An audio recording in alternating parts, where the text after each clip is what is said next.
네, 앞서 보신 양천 지역은 지난 20대 총선에서는 여야로 표심이 나뉘었지만 이번엔 갑을 선거구 모두 민주당으로 쏠렸습니다. 은평구의 표심 역시 민주당으로 쏠렸죠. 은평 지역 유권자들은 두 선거구 모두 더불어민주당 초선 의원에게 재선의 기회를 준 건데요. 현재 다양한 사회적 문제들이 질비한 만큼 이번에 선출된 당선인들에 대한 기대도 큽니다. 시민들이 국회의원 당선인에게 바라는 점은 뭘까요? 자세한 얘기 직접 들어보도록 하겠습니다. 고은경 은평 여성네트워크 대표 연결되어 있습니다. 대표님 안녕하십니까? 네, 안녕하세요. 네. 네, 이번 21대 총선 끝났는데요. 결과 어떻게 바라보고 계시는지 궁금합니다. 네.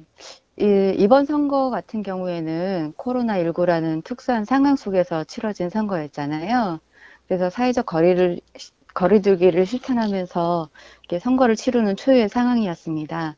그럼에도 불구하고 민주주의의 정치 과정이 차질 없이 진행이 되었고 주권자의 의사가 반영된 선거였다고 생각합니다. 예, 또한 66.2%라는 역대 최고 투표율로 우리 국민들의 높은 정치의식을 보여준 선거였고, 이런 상황을 세계가 주목하지 않았나 생각하고 있습니다. 선거 결과는 더불어민주당의 압승으로 끝났습니다. 범민주 진영을 합하면 185석 정도가 되는데요.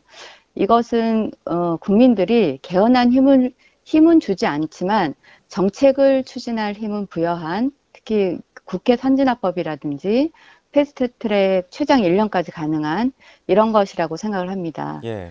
권력 구조의 변경 없이 정책과 입법에 집중하라. 그리고 1년의 시간, 야당, 시민사회와 대화와 타협의 협치를 하라. 이런 국민들의 현명한 판단이라고 생각합니다.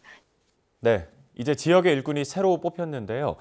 좀 시급하게 해결됐으면 하는 지역 현안은 뭐가 있다고 생각하시는지, 그리고 또 당선인에게 바라는 점이 있다면 뭐가 있을까요? 네, 은평 지역 같은 경우에는 은평 갑과 을로 나눠져 있는데요. 특히 갑 같은 경우에는 이제 조금 을보다는 좀 부족한 기반 시설이라든지 이런 것들이 없다. 뭐 이러면서 이제 새로운 은평을 만들겠다. 뭐 이런 얘기들도 하고 있고요.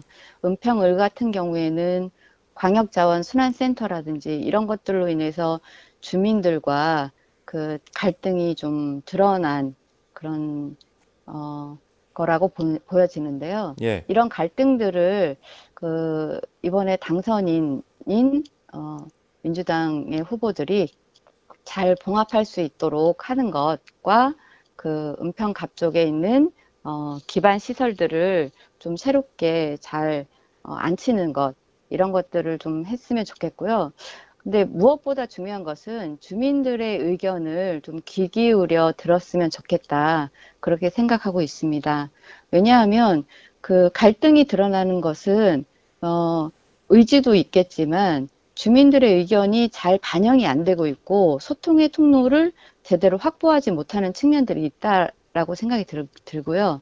그다음에 은평갑 쪽에 있는 이제 서울혁신파크 같은 경우에는 서울시립대에 1학년이 들어올 수 있는 그런 기반들을 마련하는 것들이 있고, 녹본천을 복원하는 것, 이런 조금 커다란 숙제들이 있는데, 이것도 주민들의 의견을 잘 반영을 해서 하나하나 잘 과정마다 잘 설계를 했으면 좋겠다. 그런 생각이 있습니다. 네, 알겠습니다. 현재 은평 여성 네트워크 대표 자리를 맡고 계신데요. 여성 시민들이 이번 당선인에게 좀 당부할 말이 있다면 뭐가 있을까요? 네.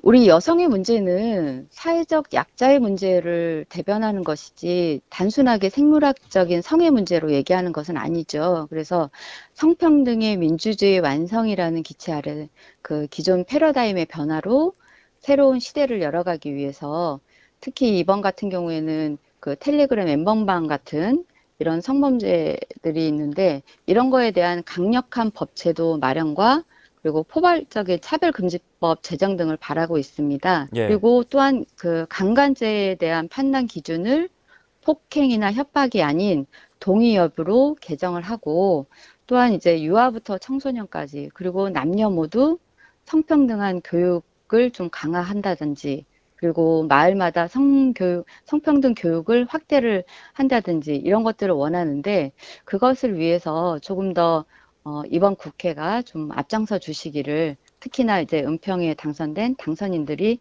앞장서 주시기를 바라고 있습니다. 네, 잘 들었습니다. 이제 새로운 국회가 열리게 되는데요. 새로 열릴 국회에 좀 하고 싶은 말이나 제언하실 게 있다면 뭐가 있을까요?